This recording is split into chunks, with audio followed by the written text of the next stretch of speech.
नमस्कार दोस्तों, तो कैसे हैं आप लोग। फिल्मों का और विवादों का एक गहरा नाता है। भारत में ऐसी बहुत सारी मूवीज बनी है जो अपने थीम के कारण, अपने प्लॉट के कारण विवादों में रह चुकी हैं। और इस सीरीज में जैसे the Bengal files, Sabarmati express और अभी ताजा तारीख 21 अक्टूबर को जो रिलीज हुई है द ताज स्टोरी भी है। और इसी क्रम में एक और नई मूवी जो हलचल मचाने के लिए आ रही है, जुड़ रही है, वो है हक। मूवी कैसी है, 7 नवंबर 2025 को जब ये रिलीज होगी तब उसकी बात करेंगे। लेकिन इसका जो ट्रेलर कुछ दिन पहले ड्रॉप हुआ है उस ट्रेलर की बात करते हैं। यार, एक धमाकेदार ट्रेलर।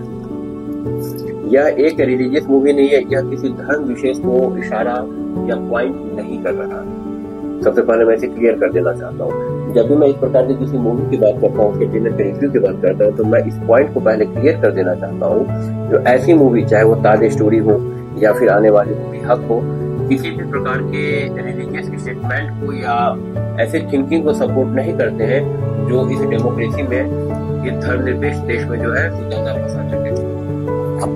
हक मूवी को डायरेक्ट किया है सरकन एस वर्मा ने। सरकन एस वर्मा का कुछ लंबा जो है अभी तक नहीं रहा, लेकिन हाँ, उनकी डायरेक्शन में बनी कुछ फिल्में जो है तो काफी अच्छी रही है। जैसे एक मूवी एक खिलाड़ी एक हसीना, सरकन वर्मा की एक वेब सीरीज जो काफी ज्यादा पॉपुलैरिटी बटोर चुकी है और काफी फेमस थी, that is none other than the family man, Manoj Vajpayee की। और इसके प्रोड्यूसर हैं विनीत जैन। विनीत जैन को आप हम जानते होंगे, बधाई हो, इस प्रकार की मूवीज के प्रोडक्शन थे। तो ये इनका जो था फिल्म मेकर्स का साइड था। मूवी के लीड रोल में जो है तो यामी गौतम और इमरान हाशमी है। इमरान हाशमी ने यहाँ पे अब्बास का रोल किया हुआ है और यामी गौतम ने यहाँ पे साजिया बानो का रोल किया हुआ है। मूवी का बैकड्रॉप 1980 के आसपास का है और 1985 के आसपास के एक बहुत ही फेमस इवेंट को, जिसने पूरे देश को हिला दिया था, उस घटना को लेकर के उसके आसपास की बनी हुई ये मूवी है। वो जो एपिक घटना थी उसको हम लोग शाह बानो बेगम केस 1985 के रूप में जानते हैं, जो सुप्रीम कोर्ट के द्वारा जब लैंडमार्क डिसीजन आया था तो ये केस फाइनली जो है तो बंद हुआ था। इसके बारे में बाद में बात करेंगे। लेकिन ये जो बायोपिक मूवी है शाह बानो पे बनी हुई, इसके प्लॉट के बारे में थोड़ी सी देख लेते हैं। एक्चुअल प्लॉट क्या था और मूवी में प्लॉट क्या है। इसके प्लॉट को वैसे भी आप शाह बानो केस के नाम से भी सर्च कर सकते हो, तो थोड़ा बहुत जो है तो रिजेंबल करेगा, क्योंकि मैंने बताया ये एक बायोपिक मूवी है। शाह बानो केस जो 1985 में एक्चुअली में हुआ था, उस केस का कुछ ऐसा सिचुएशन था, जो शाह बानो के जो हस्बैंड, जो कि एक नामी लॉयर थे एमपी के, मध्य प्रदेश के, उन्होंने, अहमद खान उनका नाम था, उन्होंने अपनी वाइफ को जो है छोड़ दिया था। फिर उन्होंने उसका मेंटेनेंस या मेंटेनेंस भत्ता जो होता है वो उन्होंने देना बंद कर दिया था। तो शाह बानो ने डिस्ट्रिक्ट कोर्ट का दरवाजा खटखटाया, फिर वो हाई कोर्ट गई और फाइनली सुप्रीम कोर्ट गई। तो सुप्रीम कोर्ट ने ये जजमेंट दिया, जो शाह बानो को उनके पति तो मेंटेनेंस कॉस्ट, मेंटेनेंस भी देंगे। इसको फिर आगे राजीव गांधी सरकार ने इस डिसीजन को सुप्रीम कोर्ट के पलट दिया। 1986 में एक लॉ पास हुआ था, मुस्लिम विमेन लॉ, जिसमें ये बात कही गई, जो उनके जो शौहर है या हस्बैंड है, वो डाइवोर्स के 90 दिन तक ही उसको जो है तो मेंटेनेंस कॉस्ट देंगे, उसके बाद वो कॉस्ट नहीं देंगे। तो ये जो है तो एक्चुअल जो है तो जो घटना हुई थी, ये घटना कुछ ऐसी थी। घटना से मोटिवेशन लेते हुए जो मूवी का बैकड्रॉप बना है, बैकग्राउंड बना है, वो 1980 के आसपास का है। इमरान हाशमी ने अब्बास का और यामी गौतम ने जो है तो साजिया बानो का रोल किया हुआ है। मूवी का ट्रेलर चिल ट्रेलर है, ये आपको देखने से कहीं भी नहीं लगेगा ये किसी सेकुलर बात को या किसी धर्म के भावना को भड़का रही है। यह एक कॉमन मुद्दा उठाती है, जो जब एक हस्बैंड ने अपनी वाइफ को छोड़ दिया तो वो उसको उसका मेंटेनेंस कॉस्ट या उसका जो भत्ता है, उसका जीवन यापन का जो भत्ता है, वो उसे क्यों नहीं देगा। यह सिंपल सा क्वेश्चन था, जो बिना किसी पार्टी पॉलिटिक्स के एक बेसिक ह्यूमन क्वेश्चन है। मूवी ने इसी चीज को यहाँ पे प्रोड्यूस किया है।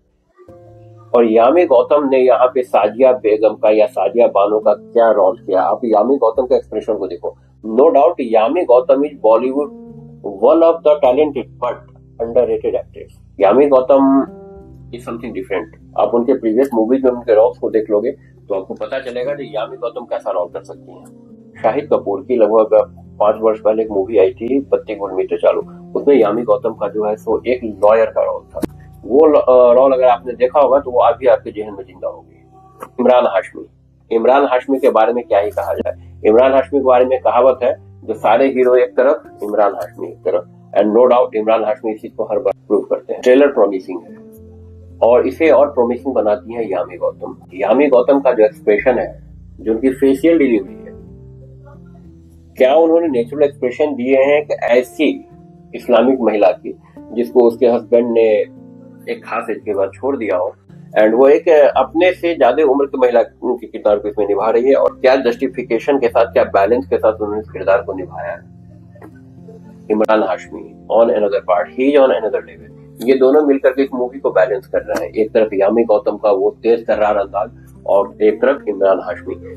तो फिल्म मेकर्स ने बड़े ही सुंदर तरीके से जो है इसमें लीड रोल्स का चयन किया है, इमरान हाशमी और यामी गौतम का।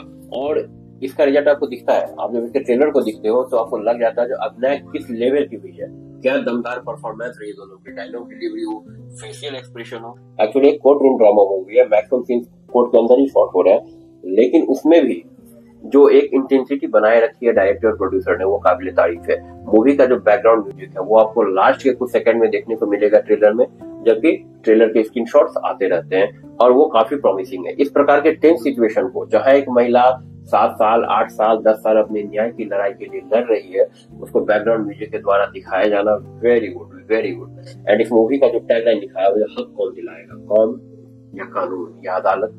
एक्चुअली ये हक कहाँ मिला, कैसे मिला, तो 7 नवंबर को पता चलेगा। रेफरेंस के लिए आप लोग शाहबानो केस को पढ़ सकते हो। यही था जो सुप्रीम कोर्ट से जो जजमेंट मिला, उसे उस समय के गवर्नमेंट ने, राजीव गांधी गवर्नमेंट ने फिर पलट दिया था, बट आगे जाकर के सुप्रीम कोर्ट ने उसको फिर से नलीफाई कर दिया पुराने जजमेंट को। और ये जो शाहबानो जो रूल बनाया था 1985 में, जो केस में वर्डिक्ट हुई थी, उसको जज के जज बरकरार रखा गया। और ये रूल बना जो मुस्लिम महिलाओं को भी तलाक के बाद उनके शौहर जो है सो भत्ता या फिर मेंटेनेंस कॉस्ट देंगे। तो एक लैंडमार्क डिसीजन था। एक महिला की लड़ाई जो फिर बाद में जाकर के पूरे देश की लड़ाई बन गई। एक साधारण महिला, वो भी साधारण मुस्लिम महिला, जो अपने घर के पर्दे से बाहर भी नहीं निकलती थी, अपने बच्चों के मेंटेनेंस के लिए, अपने मेंटेनेंस के लिए जो अपने अधिकार की लड़ाई लड़ी, वो हर एक उस मुस्लिम महिला की लड़ाई आगे जाकर के हो गई थी, जो इस प्रकार से यातना से, प्रताड़ना से गुजरी हुई थी। तो एक लैंडमार्क डिसीजन था, और एक लैंडमार्क जो है स्टेप था जो शाहबानो ने और इस मूवी में साजिया बानो ने उठाया उन मुस्लिम महिलाओं को उनका अधिकार दिलाने के लिए। ये पूरी मूवी जो हक अधिकार के लड़ाई की बात करती है। जो मेंटेनेंस कॉस्ट या जो मुझे भत्ता मिल रहा है वो मेरा अधिकार है, वो मेरा फीस नहीं है। ट्रेलर के लास्ट में यामी गौतम का ये सीन, मैं एक मुसलमान महिला, एक भारतीय मुसलमान महिला हूँ, बहुत कुछ पॉइंट आउट करता है, बहुत कुछ। और एक वेलकम डिसीजन है, एक अच्छा डिसीजन है। मूवी को बिना किसी धर्म का रूप दिए हुए एक न्यूट्रलिटी के साथ, आस्था के साथ परोसना, और उसे एक सामाजिक मुद्दे का रोल देना। मूवी थिएटर्स में आएगी 7 नवंबर 2025 को। इस मूवी का बेसब्री से रहेगा इंतजार, क्योंकि मूवी एक ऐसे मुद्दे को उठा रही है जो वास्तव में उठना चाहिए था, जो वास्तव में एक कहानी के एक शानदार प्लॉट और शानदार एक्टिंग परफॉर्मेंस का डिमांड कर रही थी। बहुत बहुत थैंक यू फिल्म मेकर्स को इस प्रकार के मुद्दों के सिनेमा बनाने के लिए, एंड बहुत बहुत धन्यवाद उन एक्टर्स को जिन्होंने ऐसे रोल्स को चुना और उसे बखूबी निभाया। और इस ट्रेलर के रिव्यू को यहीं पे देते हैं विराम, यहीं पे इसे करते हैं स्टॉप। हमारे चैनल पे और भी मूवीज और उनके ट्रेलर के रिव्यू अवेलेबल है, आप जाकर उन्हें चेक कर सकते हैं। आगे मिलते हैं फिर किसी नए मूवी के ट्रेलर के रिव्यू के साथ, या फिर मूवी के रिव्यू के साथ। तब तक बने रहिए हमारे साथ। जय हिंद, जय भारत।